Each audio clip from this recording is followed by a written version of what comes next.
Hi guys, welcome back to my channel Monkey Wrench. I'm Kelly, the monkey with the wrench. Today we're going to be installing a new water heater. So if you're into that, stick around. Please subscribe. You're going to need some basic tools. You're going to need a hacksaw to cut your PVC. You're going to need a length of hose to drain it. You're going to need a multimeter to check that the power's been turned off. You're also most likely going to need a pair of channel locks or a big wrench, because I've got the screw-on type on top. I'll show you in a minute. So let's get started. This is my new water heater sat right here. And this is the old water heater sat right here. So on top, we've got PVC fittings and we've got these screw-on connections right here, which is what you might need your pipe wrench for or channel locks to get those off. This is your drain on the top. The drain on the bottom is right there. I'm going to put my hose on it, open it up, drain this thing. Before we do anything, the first thing you want to do is shut off the water to the water heater and shut off the power to the water heater. In my case, my water heater should be this one. I'm going to turn that off.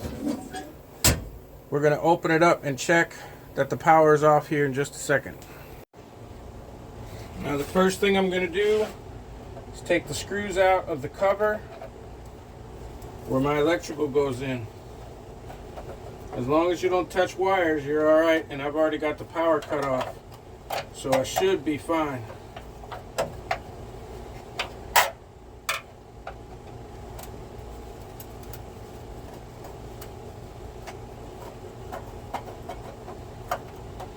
This old water heater's trash, so I'm not trying to keep screws or anything like that. There's my wiring. You might want to take a picture of it if you're not sure. But what we've got is positive, negative, and ground. Multimeter. Turn it on. Make sure we're on voltage. And I just want to check and make sure that the power is off.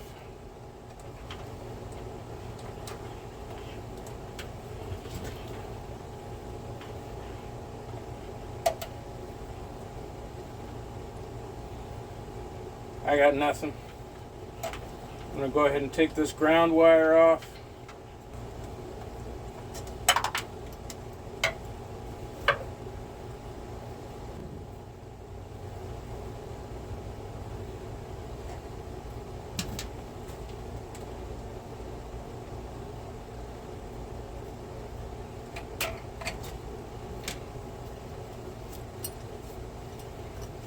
These are still live until I check them. I got nothing. So we should be all right. Now the next thing I want to do is turn the water off. In my case, I have a shut off right here. I turn that off. I'm good to go. Now the next thing I'm going to do in this tight space is hook up my garden hose.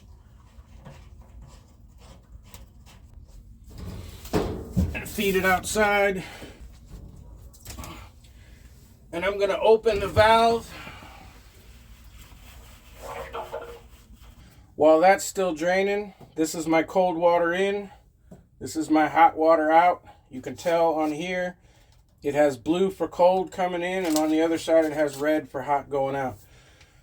I am going to be leaving this control valve in. I'm going to be cutting this right here. There's a little bit of space here for this pipe to move.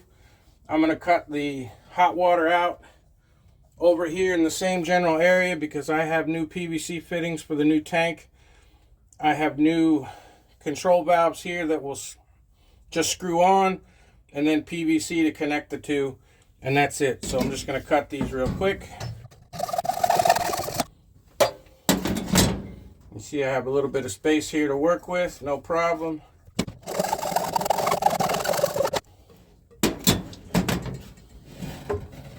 And those will be out of the way. Now, actually, my water heater is completely free. It's still draining, but now I can move the whole thing if I want to. Still got quite a bit of weight in it. Now I'm going to take my wrench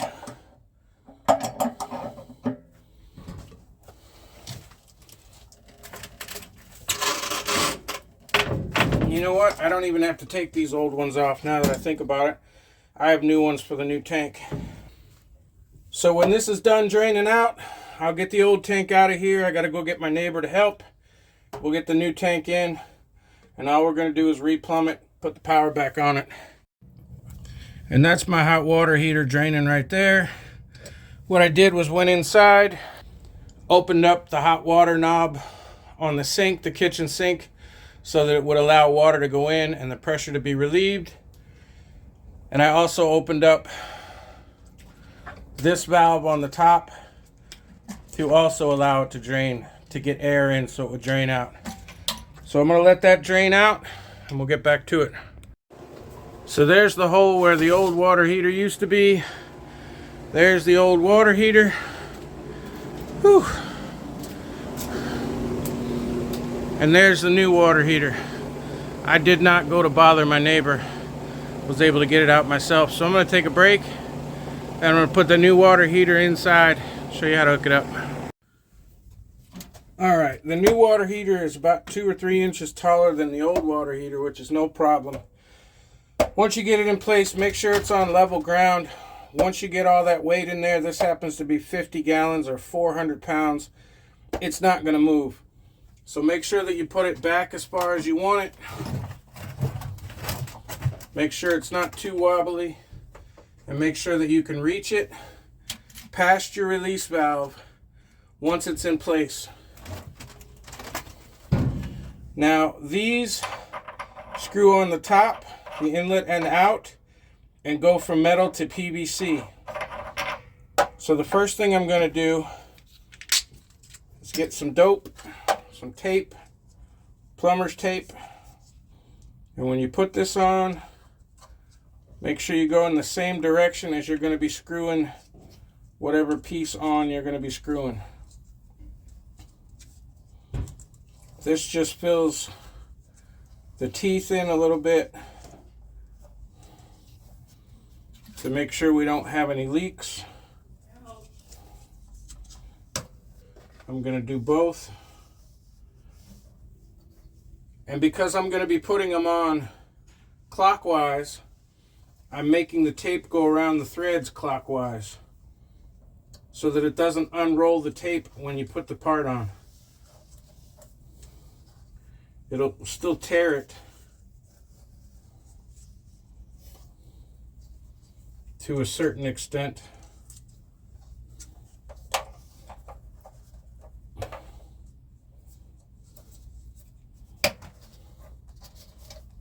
But it won't unroll it. If you don't have any of that, it's like a buck at your local store. It's not a huge deal. These things usually do not leak, but just because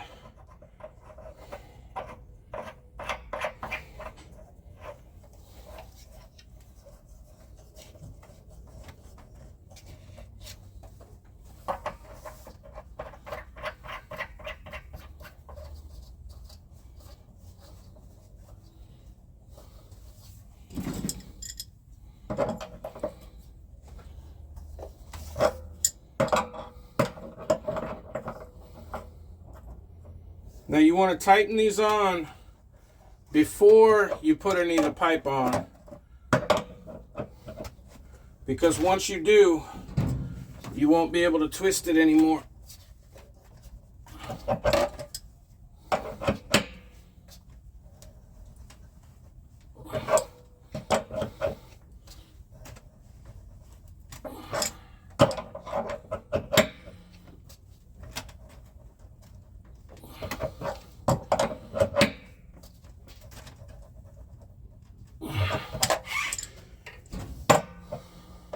And the last thing you want to have to do is cut this PVC again and take all this apart because you didn't tighten this enough or you didn't put any tape in there and you got a slight leak there. Now this may look like I'm over tightening it. I'm not. This is a short wrench. If you put a long pipe on there, you probably over tighten it.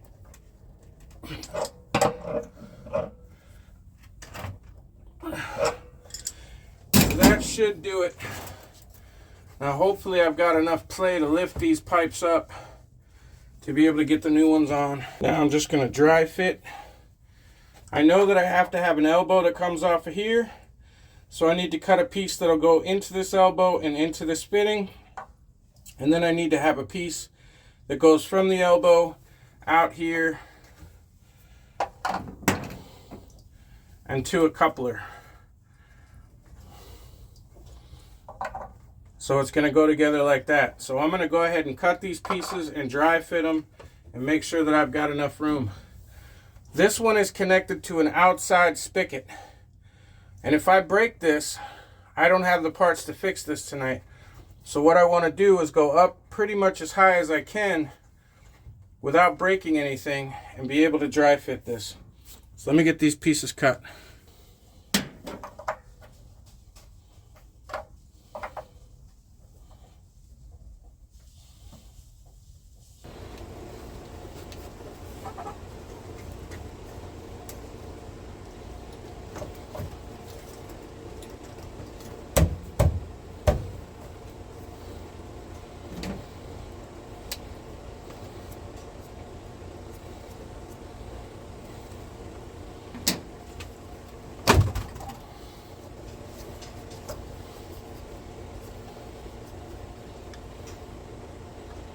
I marked it after I put it in to make sure it goes in far enough, and all the other pieces also go in far enough. So now that this side is dry fit, I can go ahead and dry fit the other side. Now I have more room to play with on the other side, so that should be even easier. Let's put this back so we know where it's going to go permanently. We're good. That'll go in there. Elbow will go on there. Got plenty of room. On the other end is going to be coupling. Make sure we're in far enough. Make sure we're in far enough.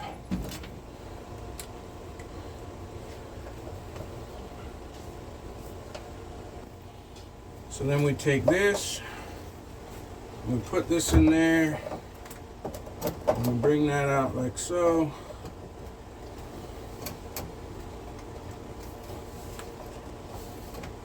And I don't like doing it like that, so I'm going to do it like this. Put that on. Make sure that goes in there the way it's supposed to. Now I'm going to mark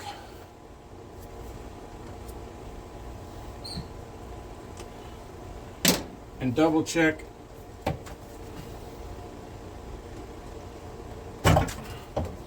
and make sure that it's going in far enough.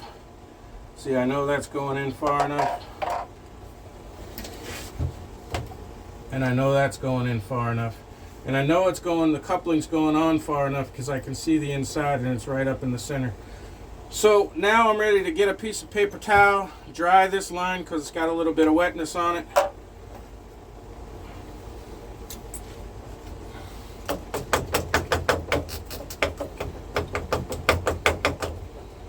Get out any liquid I can. In fact, I'm going to go ahead and get a piece of sandpaper so that I can just rough all of these edges up so that the primer and glue sticks better, and we're going to start gluing them together. I'm just roughing these up on the inside just so the primer and glue will stick a little better. It's not even that important these days to do this. I'm just using whatever sandpaper I had laying around in the shop, which happens to be some like 800 grit emery cloth.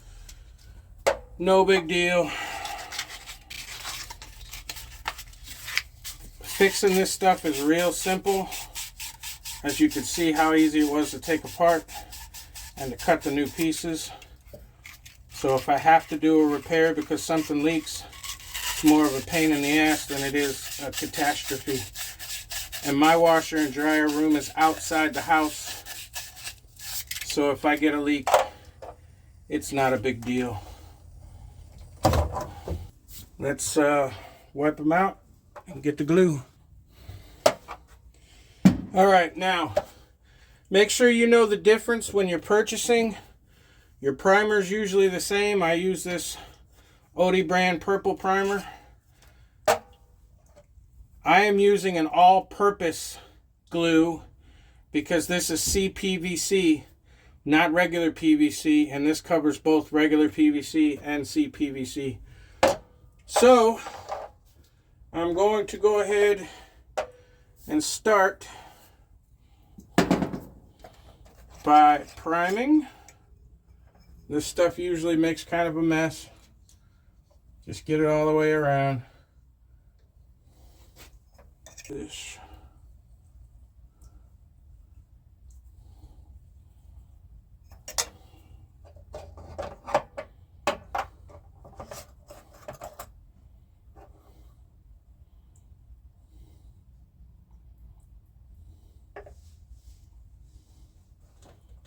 And I put glue on both sides, the inside and the outside, because you never know when you're going to accidentally miss a little bit. And it should slide right on and you're good to go. Now read the manufacturer on this. I usually leave it for about an hour. After I primed it and glued it and it's all back in place, I wait about an hour for it to be dry enough to turn it on. Usually you only have to wait about 5 minutes, but that's just me. Now I want to take this and I want to do the same thing. I want to prime it.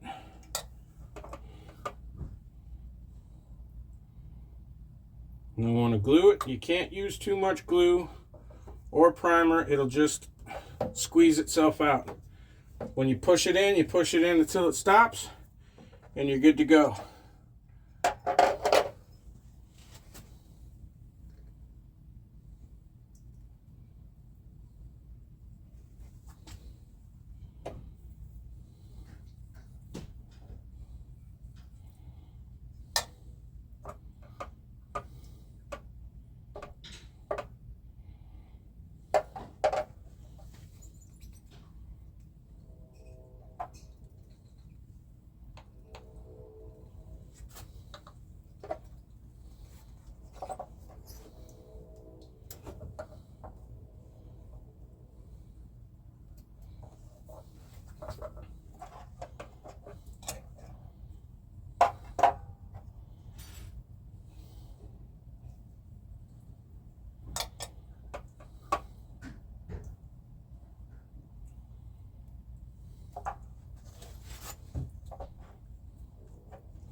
I personally don't care if I get a little bit of glue or primer on top of my new water heater.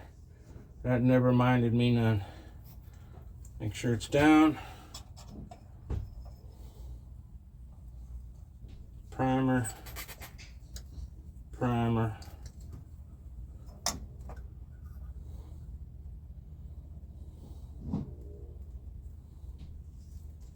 Glue, glue.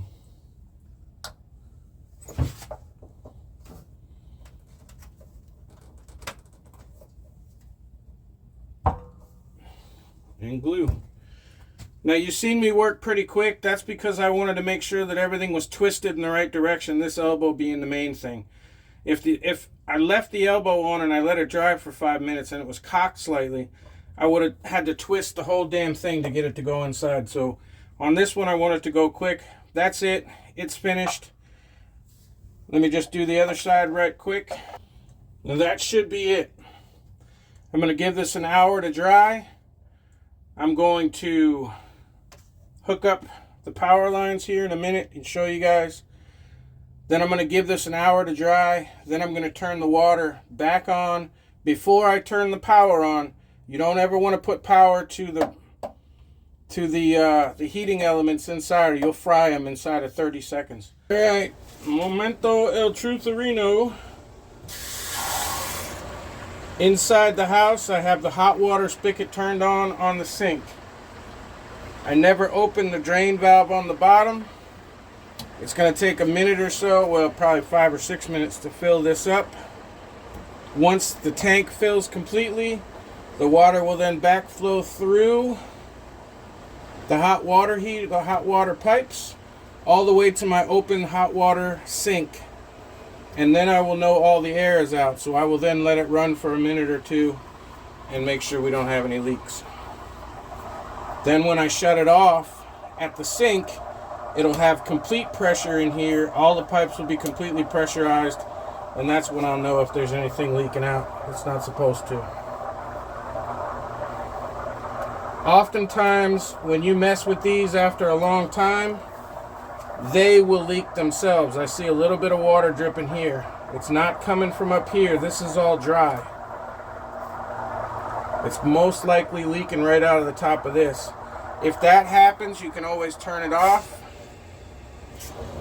Turn it back on about 3/4 of the way. Sometimes there's a little bit of dirt in the ball. See, there's a little bit of water dripping out of there. Sometimes there's a little bit of dirt in the ball. Mess with it back and forth a couple of times. See if you can get the drip to stop. If not, this thing has just been here for... The last tank was installed 16 years ago. So if that does not stop dripping, I will have to pull this apart and put in a new ball valve. But for right now, I'm not going to stop it over a drip.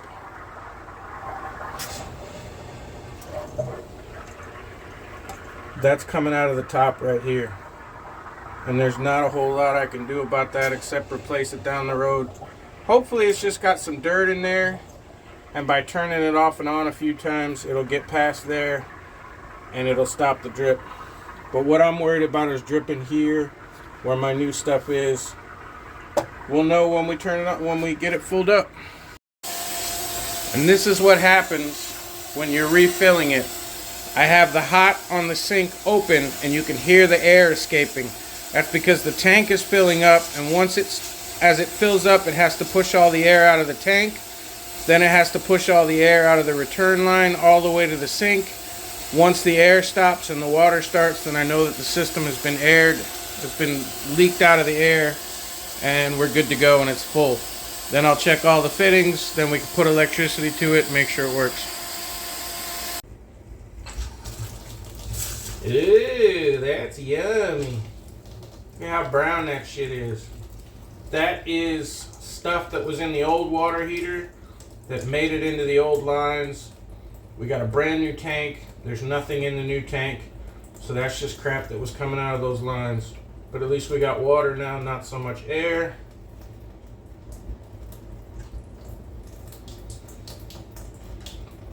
The cold water is still on. Let's give it a little bit to make sure, because we got a whole lot more water flow than that. Well, the drip here did not stop. It's a very slow drip out of that old cutoff.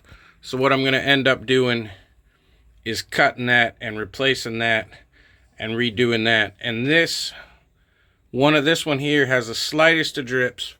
So when I take this thing back apart, I didn't tighten that down far enough. I will have to crank on it pretty good. But otherwise, I got the electrical hooked back up temporarily. We have a problem with the sink inside. I spent the last hour and a half trying to mess with this. We got no water pressure coming out of here. But this is a faucet problem. I ended up taking the faucet apart. We had no water coming out. Taking an air compressor, back flushing this to get this much water out of there. And there's just not enough coming out. So I'm going to be replacing this faucet tomorrow.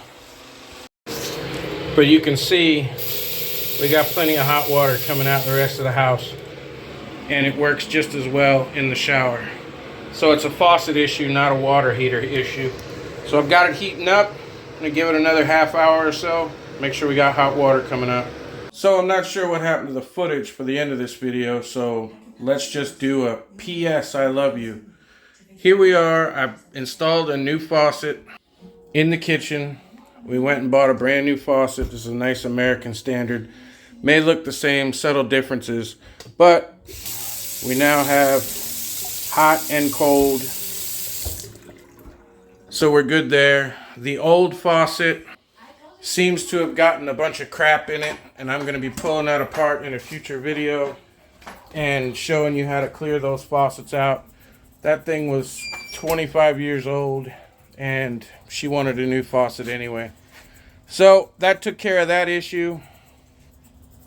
Let me show you what changed on the inside. Well, that's going to look different than 2 minutes ago in the video, and let me tell you why. On these fittings here on the bottom that you saw me screw in on originally, there was supposed to be a rubber washer in there, and the rubber washer did not seal against the metal as it screwed on to the fittings of the water heater. And I kept getting a constant, just a drip, like a little tiny drip every minute or so. And of course, the ball valve, which you remember had a red handle, that never stopped leaking. So I said, okay, if I've got to pull this whole thing apart anyway, let me make this a lot easier.